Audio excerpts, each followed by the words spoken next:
Ladies, welcome back to another episode of the podcast. Today, actually, we are 50 episodes in of the Fit and Unfiltered by Nicola Graham podcast. 50 episodes. Thank you so much to those of you that have truly managed to listen to almost every single one, because I do get the same women most weeks will send me a message to say, I've listened to the podcast and I loved this and I really related to that, or maybe they'll ask a question. And I cannot tell you enough, like the amount of times that you've shared the podcast, recommended to another listener, or just sent me a message. It is so deeply and truly appreciated. And to kick off season 3, I want to get back to the roots of why this podcast exists a little. And I want you to stay tuned until the end, because I think we all need a little bit of this reminder from time to time, especially if you are an aspiring, thriving woman, or maybe you're already inside of thriving women. First of all, I'm going to read something that I posted to social media this week. And that is, skinny isn't the goal. Strong, energised, regulated and clear-headed is. But skinny sells faster than thriving. So guess what the industry keeps pushing? Now, I'm kicking off with that because I found myself lately falling into that trap of consistently talking about how to drive fat loss, how to achieve fat loss. And however we want to paint it, this is also my version as a coach of being sucked into what the industry is pushing. And I'm holding my hands up. It is sometimes easy to get pulled away from the bigger picture of what really matters. And thriving isn't skinny. It's not the same thing. So I'll read the caption that I put to go alongside this, because I couldn't word it any better than I already did in this caption. And that is that almost every woman that I speak to is feeling the same pressure right now. And you might be listening to this and you're nodding along. I took on a new client. I think we've been working together now for 2 weeks. And she said to me on the call, so we do a discovery call and a bit of a clarity call, really, just to get clear on the mission and the goal and where she wanted to get to, where she was struggling. And she said, listen, I have tried GLP-1s and they didn't work for me. I've tried the injections. I didn't want to do it. I just felt the pressure to do it. She said, my sister, my mum, my friends, my sister-in-law, like, honestly, her female population, like her community of women around her, we're all on some form of injection. And I was like, wow, I know that there's women out there competing with this noise, this ongoing noise, but you've really got it. Like, you've got every angle that you look from. So hats off, like my admiration instantly. I was like, hats off that you're even on this call and you want to understand what it takes to truly thrive. Because let me remind you, ladies, that thriving is not a diet. It's not a quick fix. Thriving is a vision for how you want to live your life. Like, you envision a life where you are thriving on every level. You feel strong, capable, mentally resilient, confident. You show up with the energy that you want and in a way that has you feeling proud and that you're living life. You're living life to its fullest. That is thriving. It's not a diet and it's not a phase. It is a vision for your life. So I was chatting with this client and she was saying, that's me. I want all of that. And I'm just being drawn into this marketing BS. So anyway, we started working together. She's already off to a cracking start, which is great. But coming back to the caption, I really am speaking to so many more women who are just feeling this pressure right now. But I go on to say, before you cave in and just jump on the latest, oh, let's just get skinny for summer, because it will happen. If you were feeling the pressure early on in the year, you're definitely going to start to feel it now that the sunshine is out, because summertime is around the corner and we tell ourselves, don't we, just let me get skinny for this summer. Let me get through this summer. And I say skinny in inverted commas. It looks very different to everyone. Some women just want to drop a couple of pounds. Some women really want to go to those extremes. Like, however that looks like to you, it's a term that's being thrown around a lot right now. I actually detest the word skinny, but I'm just going to use, I think, the language that is being spoken most right now. But before you jump on it, I want you to check in with yourselves, ladies, because in most cases, and I'm reading from the caption here, skinny isn't what you're looking for. We think it is because we're being told that it's the most desirable thing to get after right now. And it's also now, it's easy to get after it. But what you are really looking for, if you give yourself a moment, and genuinely I would love you to do this, pause the podcast, give yourself a moment, what do I actually want? Okay, if there was no social media, no photographs being taken, no comparing to each other, even no jumping on the scales, what would I really want? Now we go to the conversations in more detail, because the majority of women that I speak to, when we get into the weeds, they want more energy without relying on coffee. They just want naturally more energy. Nick, I would love to get up of a morning and get the kids ready, out the door and walk into work with a spring in my step. That does not even feel possible to the majority of women that I speak to. We want a body that feels strong and capable. Like, never mind skinny. We want to be able to do a push-up. We want to be able to do a squat. We want to be able to hold our own body weight. We want to be able to carry the kids on our back.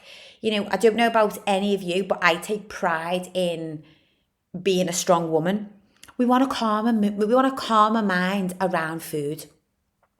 We don't really want to be in this constant state of conflict of should I or shouldn't I? And if I do, I'm going to feel guilty afterwards, and I'm hungry, and I'm going to the party, and I'm going to the buffet, and I'm going for the meal out, and I just don't know what I'm going to order. Like, to have a calmer mind around food, I cannot say this enough. It's one of the first things that I will approach with any new client, especially if you are a one-to-one client, because it's really important for adherence to the process of getting to where you want to be. And let's be very honest, for the majority of women, that process is going to involve smartening up your nutrition and removing the overwhelm, but also removing some of the BS beliefs, because we've all been dragged into these different cultures and diet clubs and one thing and another in the past, and it's formed our beliefs around food, around certain foods being too fattening and other foods being perfectly good to eat, and all of the other stuff. So we get to the crux of that, but really what we're trying to achieve is a really good base of knowledge, so you're able to make good decisions, better decisions that align with your goal, whatever that goal is at any given moment. We've got to always keep our eye on the longer term goal, but as I've spoken about, sometimes the goal is to be present and make memories and enjoy, and that involves getting the ice cream, and that's okay. It's part of you being able to make these decisions for yourself. But ultimately, we want to remove what we consider to be noise and overwhelm. The majority of women, we are also looking for consistency that doesn't rely on motivation. Like, I just want to be able to show up in a way that just feels doable. Like, I don't have to be super motivated to stay consistent. I've plugged in my non-negotiables. I know what a day-to-day should look like. I'm clear on what my meal should look like. I've got a good training structure. I'm moving in the right direction. Like, I can stay consistent to that without needing to be highly motivated. And the days that we're highly motivated, guess what? It just feels that little bit sweeter, but we're not relying on it. But ultimately, ladies, I believe that what we truly want is to feel good in our own skin. The goal isn't skinny, but we've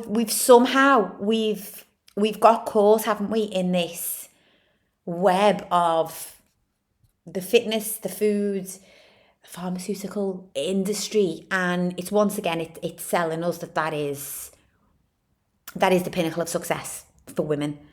And it just doesn't sell the way it sells a lot quicker, I should say, than thriving and doing it in a way that helps to build a lifestyle and a mindset of resilience. And you know what? Building a way of living that isn't reliant on injecting a drug or leaning on certain substances, that is thriving. But maybe it's not as sexy to talk about. And before I get into it, because I know I can feel myself getting on a soapbox here, this episode is not about GLP-1s specifically, but it's about the pressure that we are under as women to conform.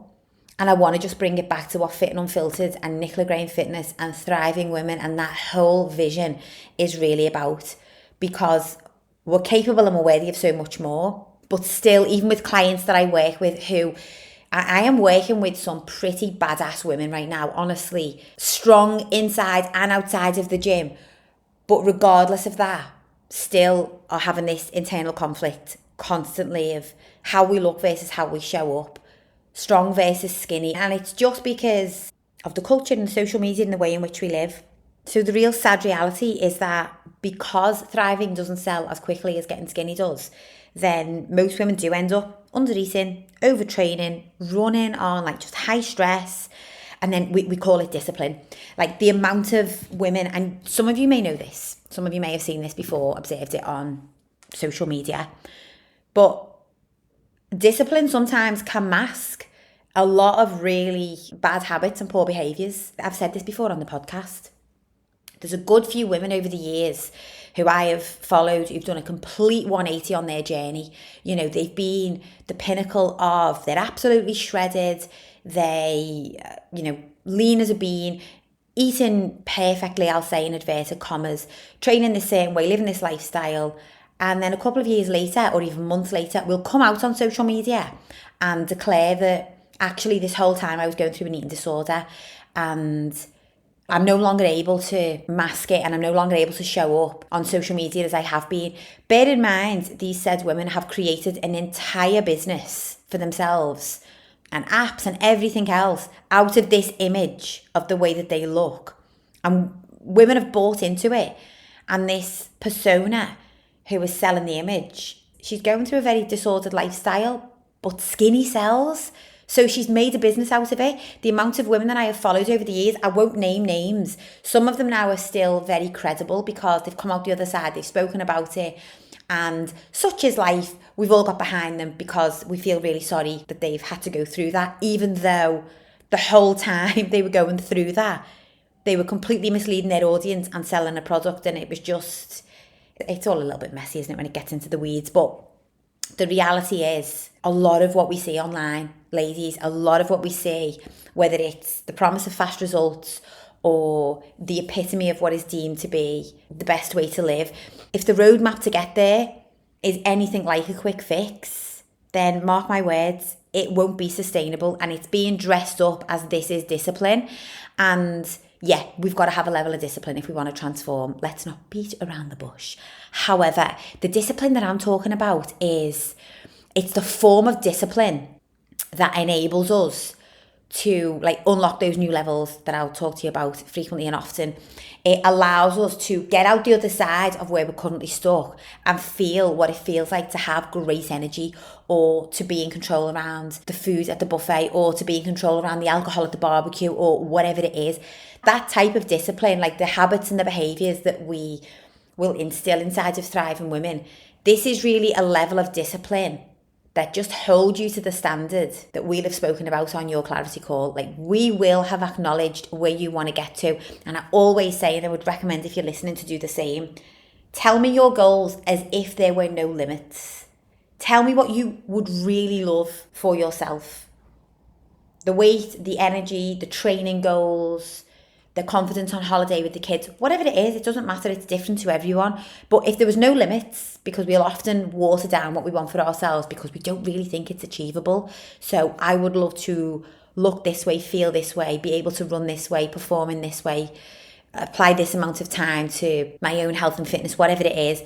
We water it down so that we're actually scraping for the bare minimum. A lot of the time what we are saying is, just give me the bare minimum will do. I just want to get off the hamster wheel, get unstuck, shift a couple of pounds, and I will be happy. I will always gently push back on this. And I will always ask you to dream a bit bigger, let's say. Okay, but we're going to establish a standard, and then I'm going to hold you to that standard.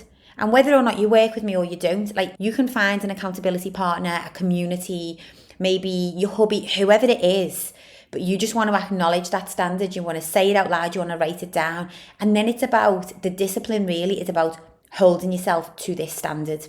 I didn't do an unfiltered to kick off this week's episode, but I'll interject with one here, because I was having a conversation the other day with Penelope, my eldest daughter, who is 8 and is growing too quickly, and it just makes me sad because, well, no, I shouldn't say that, should I? I'm so grateful for every day that we get to grow older, and I'm very much of the mindset that that's the attitude that we should have. But honestly, heart to heart as a mum, it's one of the hardest parts, that we're never ready, are we, for the next stage of motherhood, whatever that might be, right through from sleepless nights to weaning to first steps to first day at school to everything else that precedes that. But we were talking the other day, anyway, long story short, about discipline. Would you believe it, in bed? So we always have these little chats in bed. We might talk about our day. I always ask Penelope and Isadora one thing that they were proud of for the day. So I've spoken about it on here before. We took ourselves into bed of a night. I recommend this to all of my family members and anyone who will listen. Tuck yourself in. If you've not heard me say this before, I want you to try it also. You're just going to turn the lights off and you've said goodnight to everybody else and you pull that cover over you. Just in your own mind, good night to yourself. Tell yourself you love yourself and tell yourself one thing that you feel really proud of. So my kids know to do this. Do they do it every night? Well, I'll never know, will I? But I feel that it's a powerful habit that if we establish now in childhood, they'll know that they can always fall back to. And regardless of how the day has been, how overwhelmed, how under pressure you may have felt on any given day, you get to close your eyes of a night and give thanks to yourself and remind yourself how much you love yourself. And I think it goes a long way for calming our central nervous system before sleep and just hardwiring our internal narrative, our self-talk. So anyway, tuck themselves in, and now we've elaborated that. So we always done one thing that made you happy.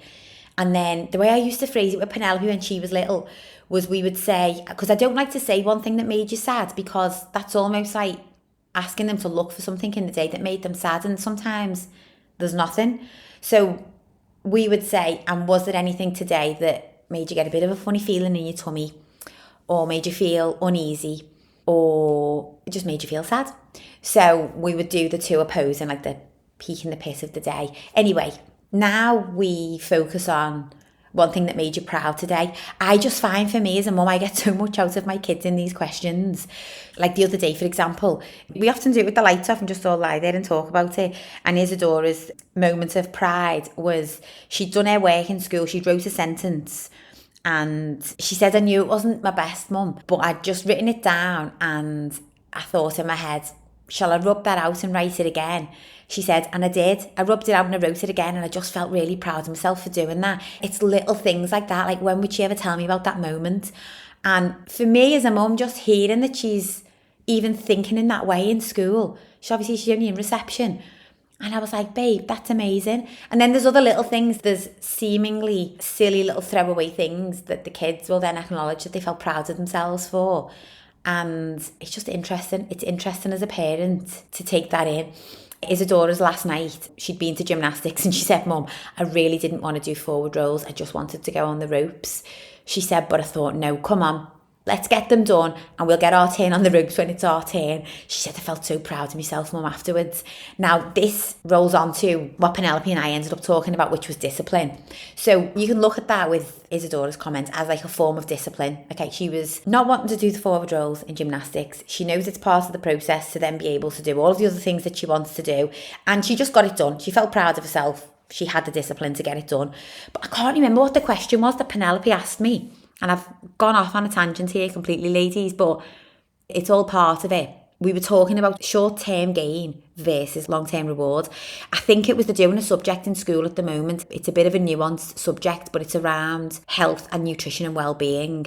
And I don't know whether it's her school's initiative or whether it's a curriculum thing, but they're learning about the importance of balanced nutrition and balanced screen time and just general welfare and well-being. And I was saying to her, like, you know, sometimes the thing that we want short term in the moment doesn't serve the long term goal. And so that's where we've got to have discipline and understand discipline. And I rephrased it back to, I've shared this on the podcast before, but a time when she didn't want to go to gymnastics. She was only young. She felt tired after school, so I let her skip it.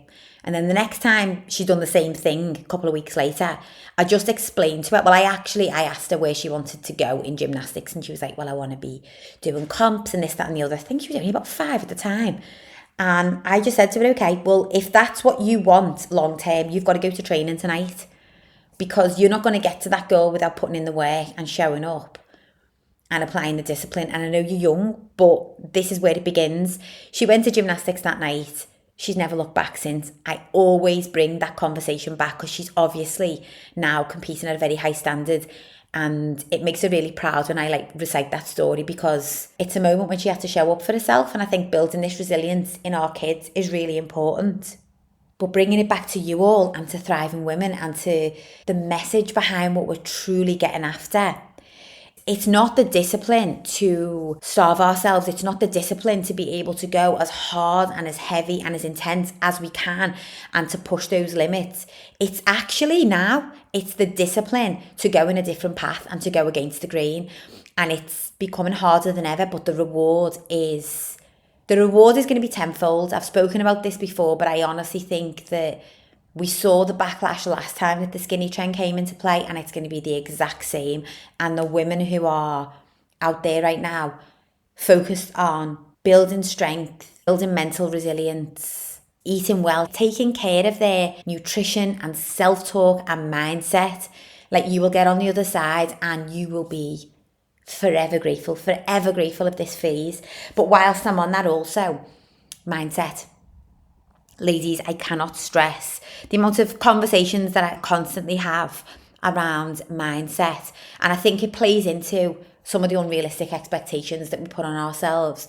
But the mindset, I've got to say, it's 99% of the journey, because it really is.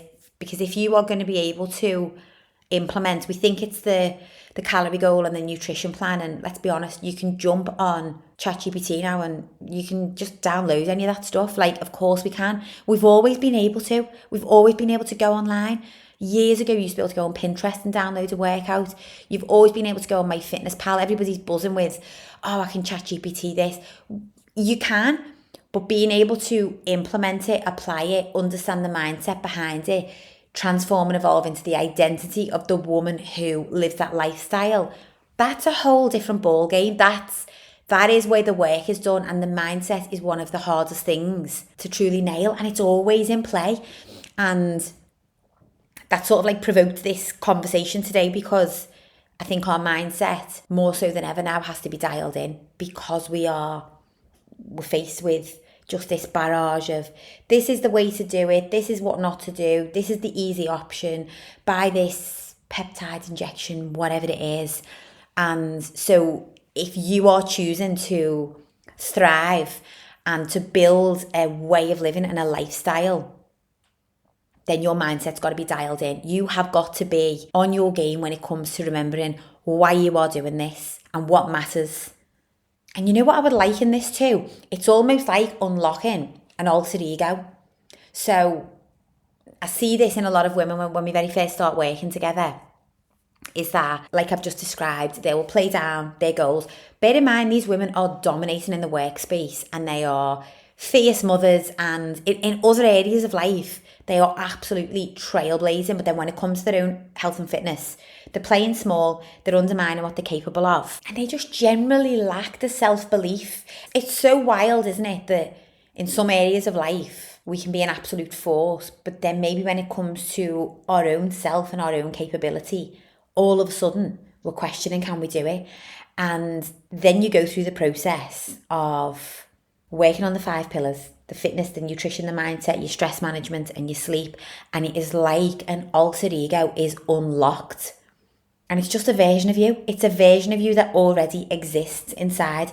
Think about it now. If you were going to go into your bedroom, or like many of us probably did as we were kids, I see this all of the time with my kids. They'll put on a show, they'll perform. Okay, Mummy, can we do a show tonight? Yes. Isadora, particularly, 5 years old, like no inhibitions whatsoever. Her alter ego is on a new level. Like, I wish I could bottle it and keep it forever, and I hope it's something that she never grows out of, but we will see. I'm doing my best. But we all had that in us as kids, ladies. And over time, over the years, and it's quite emotional to think about, that version of ourselves, we've picked up beliefs, haven't we? And we've just added them to the equation over the years. And we've allowed people's comments and maybe our experiences and things that we may have gone through to water down this alter ego.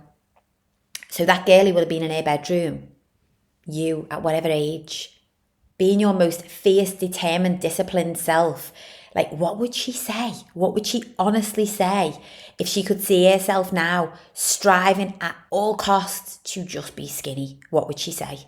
And this might be something that you can even practice, honestly. Go to the mirror and look through your own eyes as though you are looking into your younger alter ego self and speak to yourself in a way, and that wake up call it'll be everything. But then it's the discipline, isn't it, to keep following through on that, and it's the ability to keep tracking back to this reason why. And I'm speaking from experience here because I feel as though I've unlocked my alter ego in the last couple of years, and she still needs a lot of work. And I can't tell you this enough, I'm always still striving to embrace. And I don't know whether it is the skinny trend or the phase of life, the age that I'm at, the stage hormonally. Sometimes it does feel a lot. Sometimes it does feel as though we're riding against the tide. I absolutely want to be the woman with muscle who is strong, fierce and capable. But would I also love to be able to also sometimes look flawless, like all of these images that we see on Instagram? I'm not going to lie, I'm not going to sugarcoat. Yeah, those thoughts also enter into my head. And I've got to almost give myself a slap around the chops and be like, Nick, first of all, half of what you see is not real. Second of all, you are better than that. You are a real woman and this is real life. And stop giving any moment more of your energy to this false narrative, because it's like those two voices that go on inside of your head. That's often what mine will say. And so I'll go to the gym and I'll go through the workout and I'll come home and I'll eat in the way that is aligned with the goals. And that's very much like when you've got these two conflicting conversations going on, that is when having a real consistent plan and non-negotiables and structure and framework, it just holds you up. Because even when that conversation's going on internally, you are showing up day in and day out in the same way, regardless of that internal conflict, because this is what you do, this is your training day, this is what you're working out, this is what you're eating, this is what you're prioritizing. There's no room for negotiation on that because we've established it as a lifestyle. And I think that is so underrated when we talk about building consistency without relying on motivation. That is what it looks like in action, is that we are all going to experience the days where we look at ourselves and feel dissatisfied, or we're tearing ourselves down. It's the tough part of it. It's where mindset really has to be something that we work on ongoing. But if you've not got that structure in place, then, oh my gosh, those moments leave you so vulnerable. Those moments leave you vulnerable to self-sabotage, undereating, overeating, undertraining, overtraining, whatever it might be. And when you're in that yo-yo cycle, it's really hard to break out of it. And so I'm going to summarise this week's podcast and I'm going to wrap it up there, is that we are here to thrive as women in life, business, fitness, health, wellness, motherhood, friendships, you name it. We are capable of thriving through it 100%. Will it be an overnight job? No. Is it a way of living? Absolutely. Is it a standard? Does it come with a level of discipline? 100%. Does it start with you in its entirety? Yes, absolutely. You've got to be the one to decide things are going to change. This is what I want. This is the direction I want to go in. And then you've got to take the action to step forward. You don't have to have the answers. You don't have to have the structure. You don't even have to have any of the plan put together. But you've got to make the decision that this is the direction I want to go in. And too many women talk themselves out of it before they can even take that first step. We romanticize the result. We romanticize, wouldn't it be great to be that confident? Wouldn't it be great to be in those habits? Wouldn't it be great to feel less anxious, feel less overwhelmed, be more in control about alcohol, have this relationship with my partner where I've got this confidence? Whatever it is, fill in the blank. We romanticize it. We never take the step forward to actually do something about it. Or when we do, we sell ourselves short and we jump on the latest bandwagon.